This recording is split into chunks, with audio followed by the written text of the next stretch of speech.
हिंदू धर्म के 5 शक्तिशाली कवच। आखिर किस योद्धा का था सबसे शक्तिशाली कवच जिसे खुद भगवान श्री राम भी नहीं तोड़ सकते थे?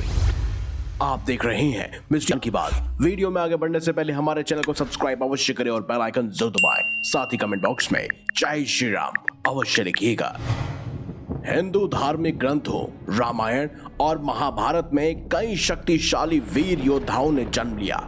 कुछ तो स्वयं देवताओं के अंश अवतार भी थे। साथ ही रामायण और महाभारत में हमें कई सारे दिव्यास्त्रों शस्त्रों का उल्लेख भी मिलता है, लेकिन एक ऐसी भी दिव्य वस्तु थी जो केवल रामायण और महाभारत में केवल 5 ही योद्धाओं के पास मौजूद थी। और इस दिव्य वस्तुओं को शक्तिशाली से शक्तिशाली दिव्यास्त्र भी नहीं भेज सकता था। वो कोई और नहीं बल्कि शक्तिशाली कवच था। तो चलिए जानते हैं कौन थे वो 5 शक्तिशाली योद्धा जिनके पास शक्तिशाली कवच मौजूद था, जिसकी शक्ति इतनी ज्यादा भयंकर थी कि कोई भी दिव्यास्त्र इसे भेद नहीं सकते थे। 5वें स्थान पर है दुर्योधन को मिला गुरु द्रोण का अमेघ कवच। कहते हैं कौरवों ने भीष्म पितामह की मृत्यु के बाद सेनापति का भार द्रोणाचार्य को सौंपा।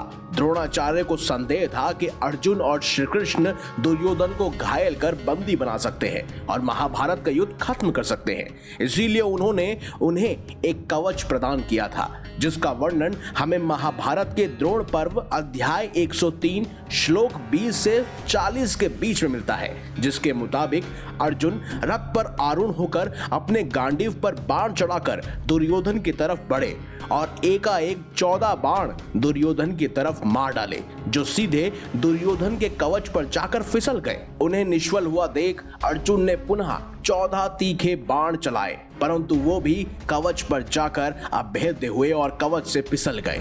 अर्जुन के चलाए हुए उन 28 बाणों को निष्फल हुआ देखकर श्री कृष्ण ने उनसे इस प्रकार कहा, हे पार्थ, आज तो मैं परस्पर खंडों के चलने के समान ऐसी बात देख रहा हूँ जिसे पहले मैंने कभी नहीं देखा था। तुम्हारे चलाए हुए बाण तो कोई काम ही नहीं कर रहे हैं।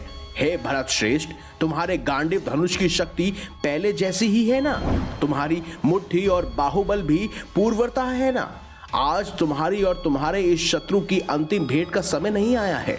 हे कुंती नंदन, आज युद्ध स्थल में दुर्योधन के रथ के पास निष्फल होकर गिरे हुए तुम्हारे इन बाणों को देखकर मुझे बहुत ज्यादा आश्चर्य हो रहा है। पार्थ, वज्र और अशनि के समान भयंकर तथा शत्रुओं के शरीर को विदीर्ण कर देने वाले तुम्हारे वे बाण आज कुछ काम नहीं कर रहे हैं। ये कैसी विडंबना है? ऐसे में अर्जुन बोले, हे माधव, मेरा तो ये विश्वास है कि दुर्योधन को द्रोणाचार्य ने अमेघ कवच दिया है, जिसमें अद्भुत शक्ति स्थापित है। हे माधव, इस कवच के भीतर तीनों लोगों की शक्ति सुनिहित है। एकमात्र आचार्य द्रोण ही इस विद्या को जानते हैं और उन्हीं से सीखकर मैं भी इसे जान पाया हूँ। इस कवच को किसी प्रकार बाणों द्वारा विदीर्ण नहीं किया जा सकता। हे गोविंद, युद्ध स्थल में साक्षात देवराज इंद्र अपने वज्र से भी इसका विदारण नहीं कर सकते। महाभारत के द्रोण पर्व अध्याय 103 में वर्णित इस कवच की गाथा ये साबित करती है कि दुर्योधन को द्रोण द्वारा एक शक्तिशाली कवच प्रदान किया गया था, जिसे बाद में अर्जुन ने तोड़ भी दिया था। 4थे नंबर पर है अभिमन्यु को मिला अर्जुन का वीर कवच। जिस प्रकार द्रोणाचार्य के पास कवच का ज्ञान था, ठीक उसी प्रकार उनके सबसे प्रिय शिष्य अर्जुन के पास भी एक ज्ञान मौजूद था। अर्जुन ने ही अभिमन्यु को वीर कवच प्रदान किया था। महाभारत के द्रोण पर्व अध्याय 48 में इसका उल्लेख मिलता है। महाभारत युद्ध के 13वें दिन अर्जुन युद्ध भूमि से दूर थे। ऐसे में गुरु द्रोण ने युधिष्ठिर के लिए चक्रव्यूह की रचना की, लेकिन अर्जुन पुत्र अभिमन्यु चक्रव्यूह भेदना तो जानते थे, लेकिन उससे निकलना नहीं। अंदर घुसते ही अभिमन्यु ने कौरव सेना को मार गिराया, जिसमें दुर्योधन का पुत्र लक्ष्मण भी मारा गया। अभिमन्यु एक वीर योद्धा की तरह लगातार चक्रव्यूह को भेदते जा रहे थे। अभिमन्यु वीर योद्धा की तरह आगे बढ़ते जा रहे थे और सबका विनाश कर रहे थे। उसे देखकर द्रोणाचार्य के पास ही खड़े अभिमन्यु के बाणों से घायल हुए कर्ण ने कहा, हे द्रोण, आखिर हमारे कोई भी बाण अभिमन्यु का कुछ क्यों नहीं बिगाड़ पा रहे हैं? द्रोणाचार्य ठाका मारकर हंसते हुए धीरे धीरे कर्ण से बोले, हे कर्ण, अभिमन्यु का कवच अभेद्य है। ये तरुण वीर शीघ्रता पूर्वक पराक्रम प्रकट करने वाला है। यह वीर कवच है। मैंने इसके पिता को कवच धारण करने की विधि बताई थी। क्रोध में भरे हुए महारथी इसके छिद्र को नहीं देख पाते हैं।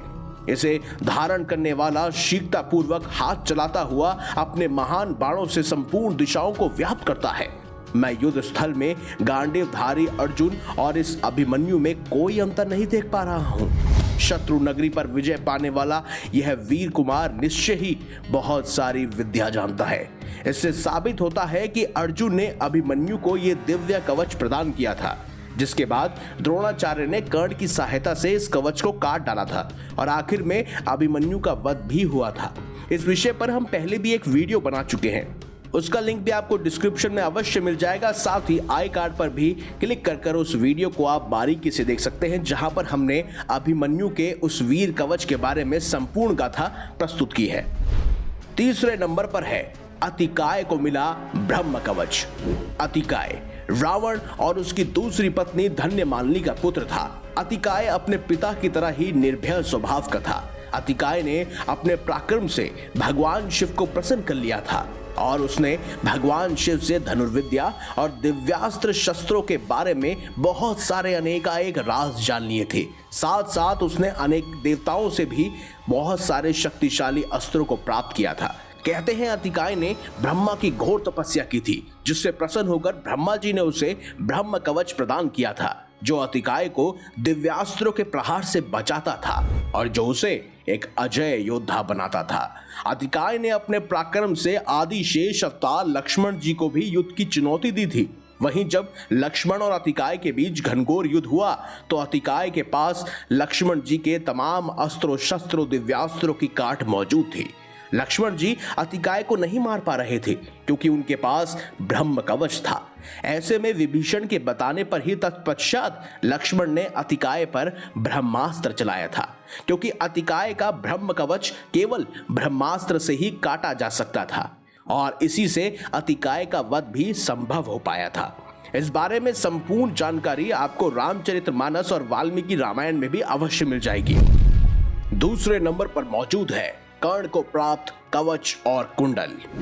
जब भी महाभारत का जिक्र होता है तो दानवीर कर्ण का नाम अवश्य लिया जाता है, क्योंकि कर्ण महाभारत काल के प्रमुख पात्रों में से एक थे। कहते हैं कर्ण माता कुंती और सूर्य के अंश से जन्मे थे। इनका जन्म एक खास कवच और कुंडल के साथ हुआ था और ये कवच और कुंडल अमृत से निर्मित थे, जिन्हें पहनकर उन्हें दुनिया की कोई भी ताकत हरा नहीं सकती थी। कवच और कुंडलों को कोई भी बाण अस्त्र शस्त्र दिव्यास्त्र या हथियार भेद नहीं सकता था। कवच और कुंडल ही थे जिसके कारण कर्ण से अर्जुन की सुरक्षा के लिए स्वयं उनके पिता इंद्र और साथ ही भगवान श्री कृष्ण भी चिंतित थे। वेदव्यास द्वारा रचित महाभारत में स्वयं वेदव्यास भी कर्ण को एक युवा योद्धा के तौर पर प्रस्तुत करते हैं। दरअसल उनके कुंडल उन्हें स्फूर्ति और साथ ही कभी न थकने वाली शक्ति प्रदान करते थे। वहीं कवच उनकी दिव्यास्त्रों और शस्त्रों से हमेशा सुरक्षा करते थे और ये उनके शरीर से जुड़ा हुआ था। कर्ण का कवच और कुंडल स्वयं अमृत से निर्मित था, इसीलिए कवच के रहते हुए कर्ण को मारा नहीं जा सकता था। वैसे तो अर्जुन ने स्वयं कर्ण को विराट युद्ध में भी परास्त किया था जब उनके पास दिव्य कवच और कुंडल मौजूद थे, लेकिन फिर भी कहते हैं कि महाभारत के युद्ध में कवच और कुंडल रहते हुए उन्हें मारा नहीं जा सकता था। इसीलिए यहाँ पर इंद्र और भगवान श्री कृष्ण को छल का सहारा लेना पड़ा। सब जानते थे कि कर्ण बहुत बड़े दानवीर थे और वो सुबह सुबह स्नान करने के बाद दान दक्षिणा देते थे। ऐसे में इंद्र ने ब्राह्मण का रूप धारण किया और जैसे ही कर्ण उनके समीप आए उन्होंने उनसे उनका कवच और कुंडल मांग लिया। कर्ण जानते थे कि ये स्वयं इंद्रदेव है, लेकिन फिर भी उन्होंने अपने कवच और कुंडल उन्हें दान में दे दिए। इसके बदले में स्वयं इंद्र ने खुशी खुशी उन्हें एक वास्तविक शक्ति प्रदान की थी, जिसका इस्तेमाल वो एक बार ही कर सकते थे। और महाभारत के युद्ध में आप सब जानते ही हैं कि छल से ही कर्ण के कवच और कुंडल ले लिए गए थे। अगर कर्ण के पास वो कवच और कुंडल होते तो क्या उन्हें मारा जा सकता था या नहीं? कमेंट बॉक्स में हमें अवश्य बताइएगा। अब बात करते हैं पहले नंबर पर मौजूद सबसे शक्तिशाली कवच, जो स्वयं हनुमान जी के पास मौजूद था। और ये कवच कोई और नहीं बल्कि राम नाम का कवच था। जैसा कि हम सब जानते हैं कि रामायण में स्वयं भगवान श्री राम के अनन्य भक्त के रूप में हनुमान जी को पूजा जाता है, जो आज भी अजर और अमर है। लेकिन क्या आप जानते हैं कि उनके पास भी कई सारी अनेक शक्तियां होने के बावजूद उनकी सबसे शक्तिशाली जो वस्तु थी वो कोई और नहीं बल्कि राम नाम का कवच था। कहते हैं जब भगवान श्री राम और हनुमान जी का महायुद्ध हुआ था तब उस समय में स्वयं भगवान राम के द्वारा छोड़े गए शक्तिशाली राम बाण को हनुमान जी के राम कवच ने निरस्त कर दिया था। इसका वर्णन हमें हरिवंश पुराण में भी मिलता है। दरअसल एक बार राजा ययाति ने स्वयं गुरु विश्वामित्र की निंदा कर दी थी, जिस वजह से गुरु विश्वामित्र बहुत ही रुष्ट हो गए थे और गुरु विश्वामित्र के निर्देश अनुसार भगवान श्री राम को राजा ययाति को मारना था। संकट की इस घड़ी में राजा ययाति ने श्री हनुमान जी की शरण मांगकर चतुराई का परिचय दिया। श्री हनुमान जी ने माता अंजनी के आदेश पर राजा ययाति को उनकी सुरक्षा करने का वचन दे दिया, क्योंकि श्री हनुमान जी भी महाज्ञानी और चतुर थे। स्वयं गुरु विश्वामित्र के निर्देश अनुसार भगवान श्री राम को ययाति को मारना था, लेकिन हनुमान जी को ययाति को बचाना था। ऐसे में हनुमान जी अपने ही आराध्य भगवान श्री राम से कैसे लड़ सकते थे। दोनों ही सेनाओं के बीच में महायुद्ध छिड़ा हुआ था। जब सामने हनुमान जी और श्री राम आए तब ऐसे में भगवान श्री राम ने कई बार हनुमान जी से कहा कि वो पीछे हट जाए, लेकिन हनुमान जी अपनी माता को दिए हुए वचन से कैसे दूर हो सकते थे। ऐसे में वो युद्ध भूमि पर टिके रहे। ऐसे में स्वयं भगवान श्री राम को अपना सबसे भयंकर राम बाण उनके ऊपर चलाना पड़ा। जैसे ही भगवान श्री राम ने राम बाण हनुमान जी की तरफ चलाया तभी भगवान श्री हनुमान ने राम नाम का जाप शुरू कर दिया और देखते ही देखते राम नाम का कवच उनके चारों तरफ स्थापित हो गया, जिसे स्वयं भगवान श्री राम का सबसे शक्तिशाली राम बाण भी काट नहीं पाया। ये देखकर स्वयं भगवान श्री राम, लक्ष्मण जी और विश्वामित्र बेहद ही हैरान थे। इसके बाद युद्ध तो टल गया, लेकिन राम नाम का कवच सर्वदा प्रसिद्ध हो गया। आप भी राम नाम का जाप कर कर इस कवच को अपने चारों तरफ स्थापित कर सकते हैं। तो यही थे रामायण और महाभारत के 5 सबसे शक्तिशाली कवच। आपके हिसाब से इन 5 में से कौन सा कवच सबसे शक्तिशाली था? कमेंट बॉक्स में हमें अवश्य बताएं। अगर आपको ये वीडियो अच्छी लगी है तो लाइक करें, हमारे चैनल को सब्सक्राइब करें और ज्यादा से ज्यादा शेयर भी करें। तो मिलेंगे अगली बार एक नई खास वीडियो के साथ। तब तक ले देखते रहिए संपूर्ण।